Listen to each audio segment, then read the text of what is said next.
5세대 전투기도 잡을 수 있다. KF-X를 훌륭한 대스텔스 요격기로 거듭나게 해줄 3가지 잠재력, 그리고 국산 플랫폼의 중요성. 안녕하십니까 KKMD 시청자 여러분. 지난 KKMD 200화에서 예고해드렸던 대로 이제 6개월이 지나면 실물로 등장하게 될 대한민국 전투기 KF-X가 세계 최강의 전투기들 중 하나로 군림하고 있는 미국 록히드 마틴의 F-35A를 어떤 식으로 보완할 수 있는지에 대한 이야기와 세간에 잘 알려져 있지 않은 KF-X의 뛰어난 3가지 잠재력에 대한 이야기를 펼쳐볼 생각입니다. KF-X의 무서운 3가지 잠재력에 대해 논의하기에 앞서 먼저 살펴봐야 할 KF-X의 키포인트를 짚어보도록 하겠습니다. 첫 번째, 우리 대한민국은 밀리터리에 큰 관심이 없는 일반 국민들이 생각하고 있는 것보다 훨씬 뛰어난 수준의 전자전 능력을 보유하고 있는 국가라는 점.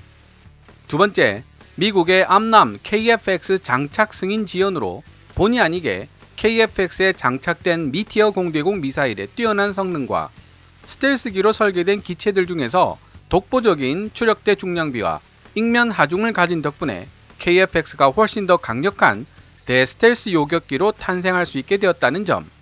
세 번째, KF-X에 적용된 다양한 신기술들, 예를 들어 자동지형 추적 TFTA 비행 기술 및 유로파이터 타이푼과 동급 성능을 자랑하는 적외선 탐지 및 추적 장치 IRST 등이 가지고 있는 뛰어난 잠재력들을 들 수 있습니다. 자, 그럼 하나하나 차례대로 살펴보도록 할까요? 첫째, 대한민국의 뛰어난 전자전 능력과 KF-X. 먼저 한때 외신을 떠들썩하게 했던 사건 하나를 언급해야 할 것 같습니다. 2019년 3월 19일 해외 군사 전문지 The Aviation Geek Club.com은 2009년 앤드루스 합동기지를 방문했던 스테판 트림블의 사진과 인터뷰를 이용하여 다음과 같은 제목의 기사를 실었습니다. EA-18G with F-22 kill mark. What is the effectiveness of Growler's jamming system against F-22 and F-35 stealth fighters? F-22 킬 마크가 선명하게 그려진 EA-18G 그라울러, 5세대 스텔스 전투기 F-22와 F-35에 대항할 수 있는 그라울러의 전자전 능력은 어느 정도일까? 실제로 스테판 트림블이 찍은 사진을 보면 선명한 F-22 킬 마크가 붙어 있다는 사실을 알 수 있습니다. 그런데 사실 알고 보면 F-22 킬 마크를 붙인 4.5세대 전투기는 또 있습니다. 유럽에 근거지를 두고 있는 해외 항공 전문지 The Aviationist도 2012년 7월 23일 레드 플래그 알래스카 훈련에서 독일 공군의 유로파이터 타이푼 2대가 F-22를 적어도 여러 대 이상 격추시킬 수 있었다는 소식을 전했죠. F-22도 결코 무적이 아니라는 멘트와 함께요.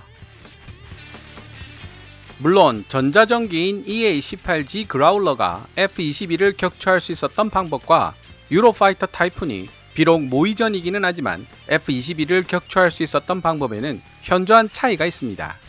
그 차이를 상세하게 알아보면 KF-X가 어느 정도의 능력을 지닌 전투기가 될지 대충 감을 잡을 수가 있는데요. EA-18G 그라울러는 미 해군이 사용하는 4.5세대 전투기 FA-18EF 슈퍼호넷을 기반으로 개발된 전자전기입니다. 사실 FA-18EF 슈퍼호넷은 KF-X와 동일한 F414 엔진을 트윈으로 사용하고 있는 전투기입니다. 최고 속도와 체급 면에서 KF-X와 가장 유사한 전투기로 평가되고 있지만 기동성의 우위를 나타내는 추력대 중량비와 ing면 하중에서 KF-X보다 훨씬 낮은 수치를 보여주고 있는 전투기입니다. 그런데 이런 FA-18EF를 기반으로 만들어진 EA-18G 그라울러는 어떻게 외계인이 만든 전투기라는 별명을 얻은 F-22 격추 판정을 받게 되었을까요? 외신을 해석해보면 대강 내용은 이렇습니다. 그라울러와 모의전을 하던 당시 F-22는 먼저 좋은 자리를 잡고 그라울러를 향해 AIM-120 암람을 발사하였습니다. 하지만 EA-18G 그라울러의 강력한 전자전 포드가 F-22가 발사한 암람의 레이더 시커를 교란시켜 쓸모없게 만들어버렸고, F-22 조종사가 당황하고 있는 사이 빠른 속도로 접근한 그라울러가 F-22에게 근접 공중전을 강요한 것입니다. 결국 EA-18G 그라울러가 발사한 AIM-120 암람에 F-22는 격추 판정을 받게 되었습니다. 국내 군사 전문지를 읽어보면 흥미로운 사실을 하나 알 수 있는데요. 아시다시피 미국, 일본, 한국은 모두 AIM-120 암람을 운용하는 국가들입니다. 미국은 F-22 격추에 큰 충격을 받고 연구에 연구를 거듭한 결과 AIM-120 암람이 전자전 재밍으로 쉽게 무력화될 수 있다는 사실을 알아내게 됩니다. 작년 초에 있었던 인도와 파키스탄 공중전에서도 파키스탄의 F-16이 발사한 것으로 보이는 AIM-120C가 인도의 전자전 공격으로 도중 추락한 잔재가 발견되어 큰 반향을 불러일으켰죠. 인도뿐만 아니라 일본도 AIM-120 암람의 전자 교란 능력을 보유한 것으로 알려져 있습니다. 우리나라는 어떨까요? 전문지 인터뷰 내용에 따르면 우리나라 관계자는 극비임으로 알려줄 수 없다고 답했지만 얼굴 가득 미소가 번져 있었다고 합니다. 즉, KF-X에 장착될 ALQ200K를 기반으로 한 전자전 포드의 성능을 어느 정도 기대해봐도 좋다는 뜻입니다. 이쯤에서 잠깐 정리를 해보면 미국의 F-35나 중국의 제-20 같은 스텔스 전투기들은 스텔스 성능을 최대한 활용하기 위해 기동 중 전파 침묵을 유지합니다. 대신 후방에 위치한 조기 경보기를 통해 필요한 전장 상황을 데이터 링크로 전달받죠. 전자전기는 이러한 데이터 링크를 강력한 재밍으로 방해할 수 있고, 이런 경우 스텔스기는 어쩔 수 없이 스스로 A사 레이더 및 각종 센서를 작동시킬 수밖에 없게 됩니다. 물론 F-35A 같은 최첨단 스텔스 전투기의 A사 레이더는 중간중간 다른 주파수의 전파를 섞어 넣어주거나 주파수 도약 등을 통해 적 전투기의 레이더 경고 수신기에 걸릴 확률을 최대로 낮추는 저피탐 LPI 능력을 갖추고 있기는 합니다만, 뛰어난 성능을 지닌 전자전기는 이런 저피탐 LPI 레이더 전파마저도 잡아낼 수 있고 전파의 발원 장소까지 특정함으로써 아군 요격기의 공격을 지원해 줄 수 있습니다. 게다가 레이더로 유도되는 중장거리 공대공 미사일 AIM-120 암람은 전자전기에 의해 무력화될 수 있죠. 하지만 적외선으로 유도되는 AIM-9X 같은 단거리 미사일은 전파를 사용하지 않기 때문에 전자전기도 교란시키기가 어렵습니다. 이렇게 전자전기가 개입되면 단거리 미사일로 승부를 가려야 하는 상황이 되기 십상이고, F-35A 같은 5세대 스텔스 전투기들이 뽐내는 가장 큰 장점인 보이지 않는 상태에서 멀리서 쏘는 전법을 사용할 수 없게 됩니다. 동시에 본인의 의지와는 상관없이 근접 공중전을 강요받게 되죠. 눈으로 보고 싸우는 근접전이 되면 기동성이 좋고 더 많은 공대공 미사일을 장착한 4.5세대 전투기가 오히려 압도적으로 유리해집니다. 결론적으로 대한민국의 전자전 능력이 뒷받침되는 상황이라면 스텔스 성능이 다소 떨어지더라도 우수한 기동성과 많은 무장을 장착할 수 있는 KF-X 블락 1이 자체 무게에 비해 엔진 추력이 떨어지고 기동성이 부족한 F-35A나 중국의 제-20 같은 전투기들을 요격하는데 큰 도움이 될 것이라는 뜻입니다. 물론 블락 3로 업그레이드된 KF-X는 외부 무장을 내부 무장창으로 옮기게 되면서 훨씬 더 우수해진 스텔스 성능과 낮아진 항력 덕분에 더 빠른 기동성을 보유하게 되겠지만요. KF-X가 추종하는 설계가 바로 F-22 전투기임을 잊지 말아야 하겠습니다. 둘째, 전화위복, 암람은 불가능한 미티어 미사일만의 독특한 공격 능력. 미국이 개발한 AIM-120 암람과 유럽 MBDA가 개발한 미티어 미사일의 가장 큰 차이점은 바로 추진 방식에 있습니다. AIM-120C 암람 같은 경우 로켓 추진력은 발사 후 20초에서 30초 내에 모두 소진됩니다. 즉, 발사 중간에 방향 전환을 하게 되면 운동 에너지가 급격하게 상실된다는 뜻이죠. 하지만 미티어 미사일은 덕티드 로켓을 장착하고 있어 공기 유인만 제대로 이루어진다면 추진력이 그대로 유지되고 방향 전환도 자유롭다는 특징이 있습니다. 종말 단계에서 로켓 분사량을 급상승시켜 미사일의 속도를 극적으로 가속시킬 수 있는 능력을 보유하고 있다는 사실은 덤입니다. KF-X 블락 1이 스텔스기를 상대할 때 미티어 미사일은 어떻게 활용될까요? 대부분의 스텔스 전투기들은 앞에서 바라보는 방향, 즉 전면부의 레이더 반사 면적은 굉장히 작습니다. 하지만 옆에서 바라보거나 뒤에서 바라보면 생각보다 큰 레이더 반사 면적이 나오죠. 측면이나 후면에서 A사 레이더로 탐색한다면 생각보다 쉽게 레이더에 잡힐 수 있다는 뜻입니다. 이런 점을 활용해서 만든 것이 바로 스워시 플레이트 기능입니다. 쉽게 설명하면 A사 레이더 전체를 좌우로 기울일 수 있는 기능입니다. 그러면 기축선을 기준으로 최대 100도 옆에 있는 물체까지 탐지가 가능하고 측면과 후방 탐지가 훨씬 더 용이해지게 됩니다. 요격기의 A사 레이더가 스워시 플레이트 기능을 갖추고 있다면 스텔스의 측면 및 후방에서 나오는 레이더 반사파를 좀 더 쉽게 잡아낼 수 있겠죠. 그리고 선두 요격기가 측면을 지나가는 적 스텔스기를 향해 미티어 미사일을 발사하고 도플러 효과를 역이용하여 수평 각도 90도로 꺾어 비행하면서 레이더를 벗어나는 노치 기동에 이은 F-폴 기동으로 전장을 이탈합니다. 그리고 뒤에 따라오는 후속 요격기가 데이터 링크로 미티어 미사일을 유도하여 적 스텔스기를 격추시킬 수 있습니다. 이미 말씀드렸듯이 미티어 미사일은 일반적인 공대공 미사일과는 달리 몇 번이라도 속도 조화 없이 방향을 자유롭게 전환시킬 수 있기 때문에 측면을 빠른 속도로 지나가는 스텔스 전투기를 따라잡을 수 있습니다.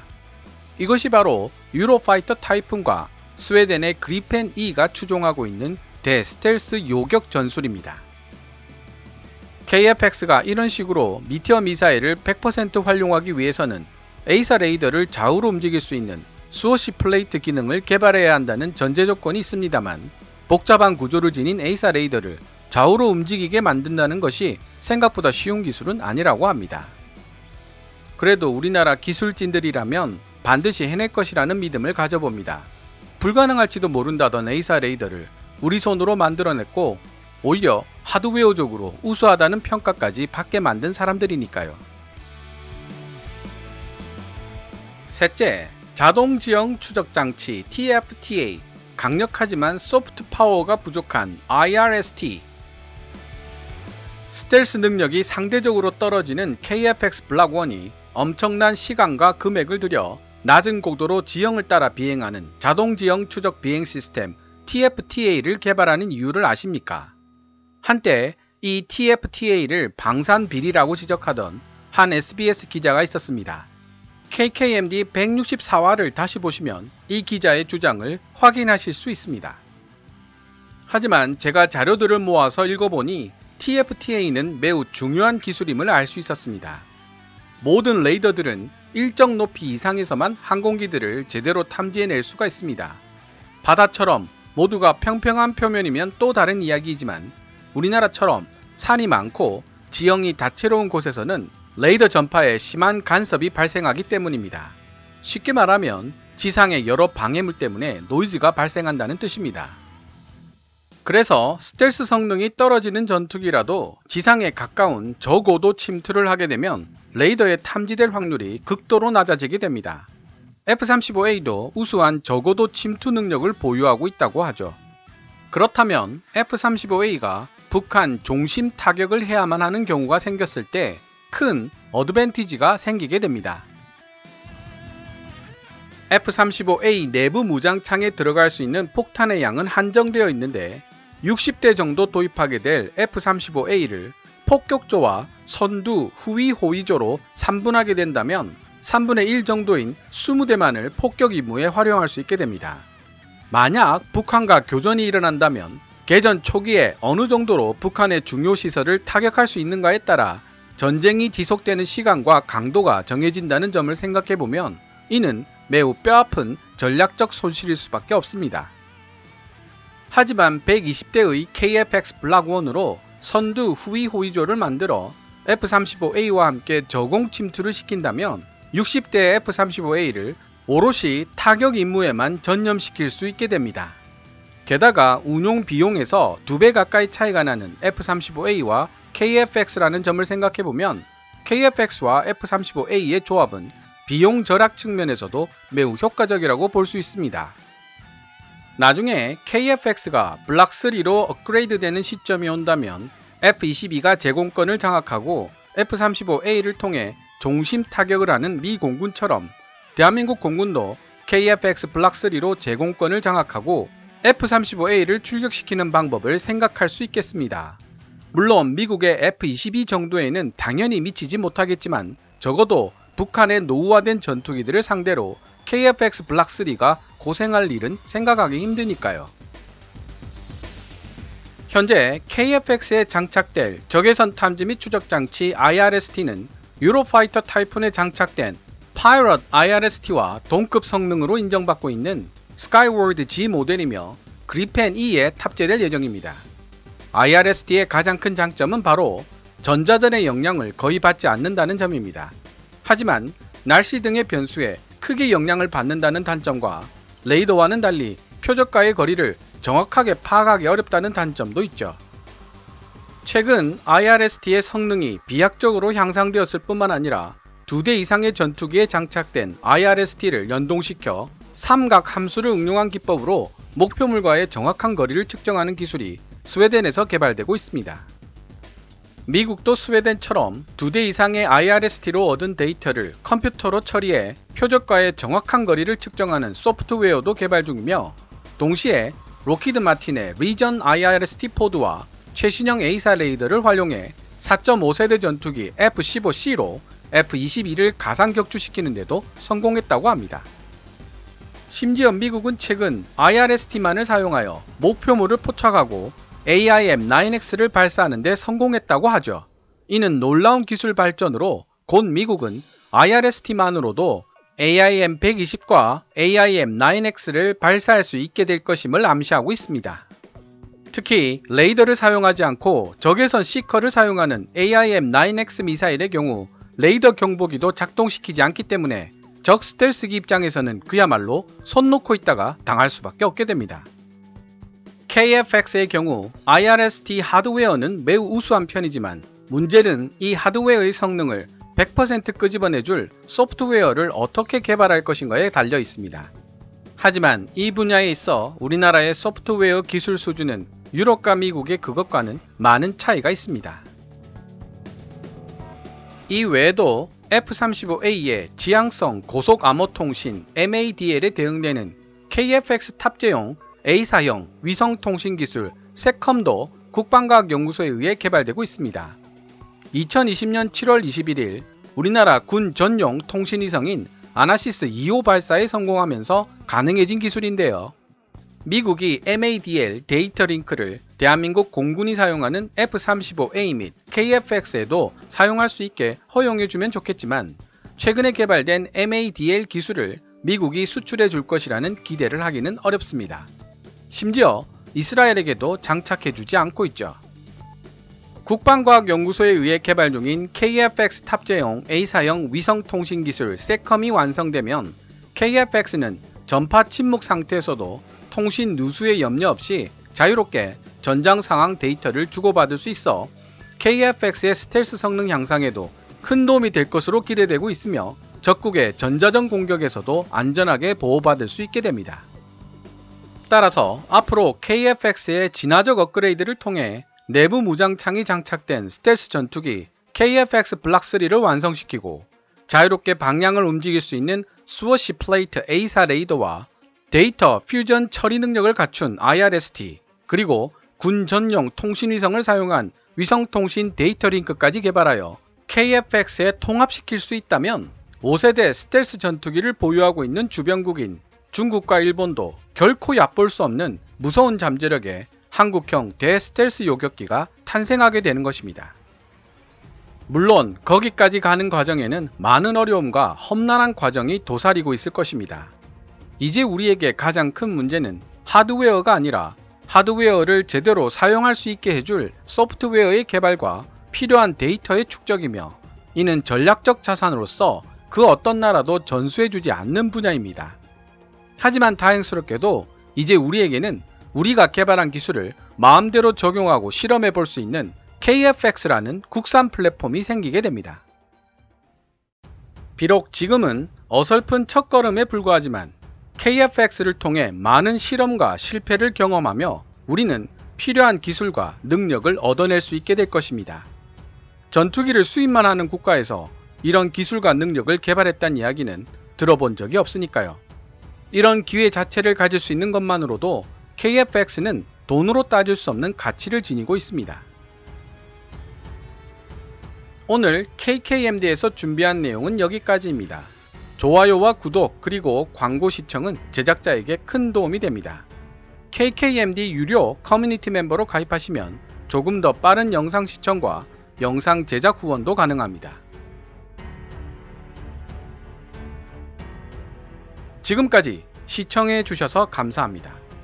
Kevin's Military Channel KKMD